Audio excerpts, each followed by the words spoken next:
So we need to export this now. So I'm going to create the object and the rig. And it's going to go to File, Export, FBX, and I'm going to export it as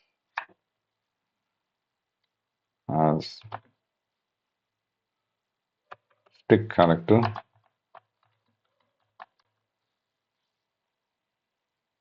and I'm going to select the selected object option. So we want to export only. Um,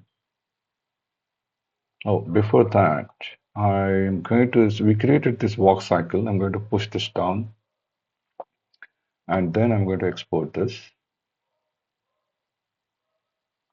FBX. I'll make sure that character and the rig is selected. Export FBX,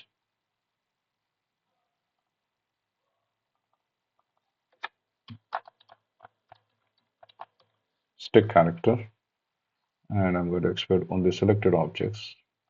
All other parameters I'm going to keep the same, and then export.